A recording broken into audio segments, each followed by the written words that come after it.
So, if you're here watching this, my guess is that things might feel a little heavy right now. The world can feel like a total storm, and this is meant to be a small shelter, a place you can come back to anytime you just need a moment to find your breath. Does this feel familiar? That feeling when you're physically still, but your mind is just racing. It's like you're being pulled in a million different directions all at once. And honestly, it's just exhausting.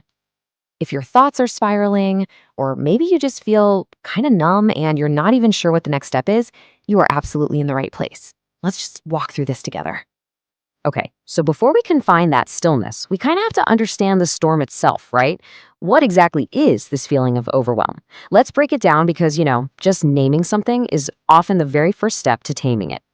A huge piece of it is this relentless pressure. You know the one, the pressure to get things done, to make the right choice, to solve the problem, to figure it all out. It's this mental weight that just never seems to lift. And of course, right alongside that pressure comes the fear, that anxiety that you're going to mess up or let someone down or that you won't even meet your own expectations. That fear can be totally paralyzing. It can stop you from taking any step at all. Sometimes the overwhelm doesn't even feel like chaos. It just feels like nothing, a sort of numbness. And here's something that's really, really important to get. This is not a sign of weakness.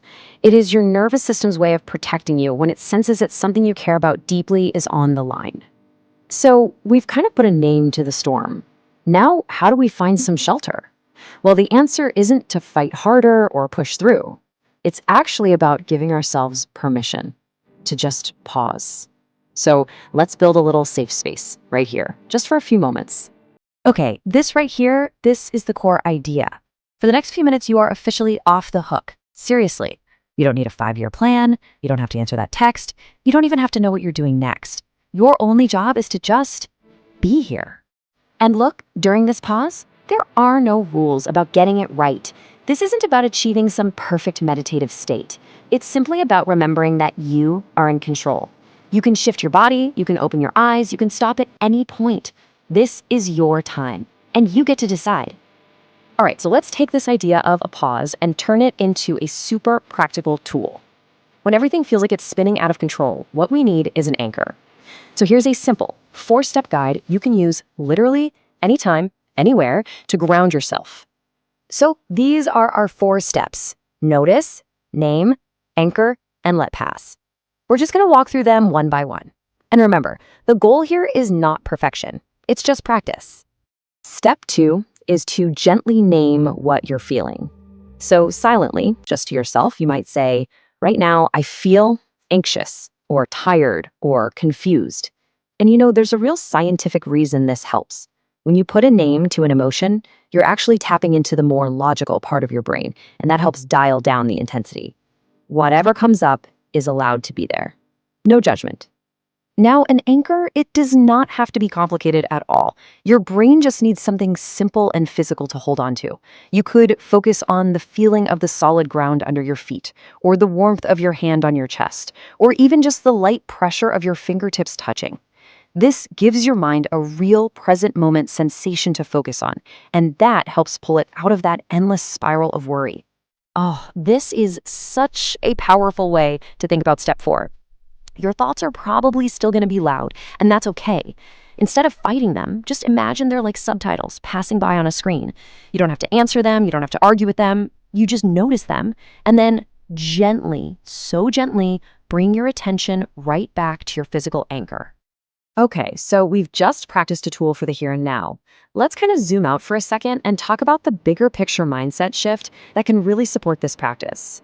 And it all comes down to treating yourself with a little more compassion. This is all about reframing the story you're telling yourself. When we feel overwhelmed, our inner critic loves to shout, "Something is wrong with me."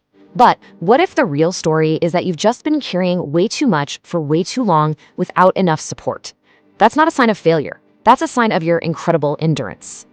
This little phrase right here can be a total lifeline. Try to saying it to yourself silently. And listen, here's the secret. You don't even have to 100% believe it right now. The goal is just to let the words land, to offer yourself even a tiny sliver of the kindness that you probably give to everyone else. I really want you to let these reminders sink in. We live in a world that screams that rest is something you earn only after all the work is finished. But it's just not how we work as humans. Pausing is not the same as quitting. And your worthiness, well, it's never, ever tied to how much you get done or whether you know what's coming next. Because at the end of the day, that pressure to fix your whole life all at once, that is the storm. So what if you just let that go? What if the only task in front of you is to handle this single present moment? What if all you need to do is take it one single breath at a time? If you found peace here, we'd love for you to stay. Subscribe to join our journey.